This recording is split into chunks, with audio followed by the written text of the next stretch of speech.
Hi friends, అందరికీ నమస్కారం అండి. ఇప్పుడే అందిన వార్త.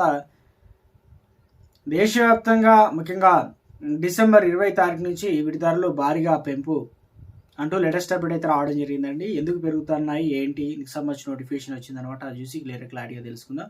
ఇది ఒక స్మాల్ రిక్వెస్ట్ అండి. ముందుగా వీడియోస్ ప్రతి ఒక్కరు లైక్ చేయండి. కొత్తగా ఛానల్స్ తప్పకుండా సబ్స్క్రైబ్ చేసుకోండి. చూస్తున్నారు కానీ లైక్ చేయడం మర్చిపోతున్నారు. వెంటనే లైక్ చేయండి. వివరాలకి అయితే వెళ్ళిపోదామండి. సో ఎందుకంటే ముఖ్యంగా గత కొన్ని రోజులుగా ఏమవుతుందంటే ట్రేడింగ్ సెషన్లో కావచ్చు, అదేవిధంగా భారతీయ కరెన్సీ రూపాయి విలువ అనేది రికార్డు స్థాయిలో తగ్గిందనమాట. ధర పతనం అయిపోయింది. దీనికి అమెరికా డాలర్తో పోలిస్తే రూపాయి 90 రూపాయలు అనేది దాటిందనమాట.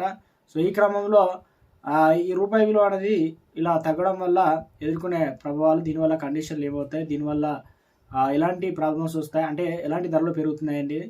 అంటే ముఖ్యంగా ప్యానల్ వర్క్ ఉత్పత్తులు 10% పెంచాలని కన్జ్యూమర్ ఎలక్ట్రానిక్ సంస్థలు భావిస్తున్నాయి అనమాట. రూపాయి విలువ ఒక్కసారిగా తగ్గడంతో కంపెనీలు మెమరీ చిప్లు సంబంధించిన ముడి సరుకులు ఖర్చులు పెరుగుతున్న రాగి, ప్లాస్టిక్, అదేవిధంగా ఇతర ముడి సరుకుల ఖర్చులు కూడా వాటిని పరిశీలిస్తున్నారన్నమాట.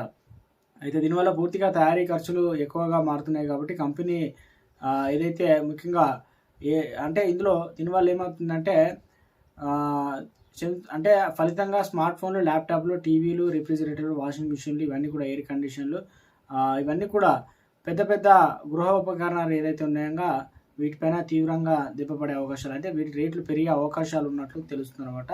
సో అంటే ఇవి పెరగడానికి అవకాశాలు, ఛాన్సెస్ అయితే ఎక్కువగా ఉన్నట్లు అప్డేట్స్ అయితే వస్తుంది అనమాట.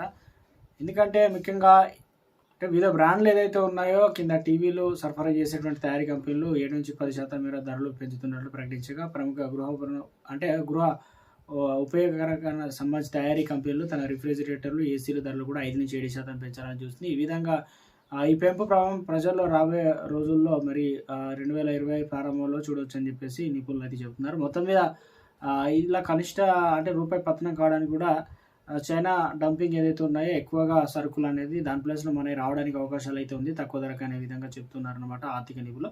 మొత్తం మీద ప్రజలపైన మరింత భారం పడే అవకాశాలు అయితే ఉన్నట్లు అప్డేట్స్ అయితే అందుతున్నాయి మొత్తం మీద రేట్లు.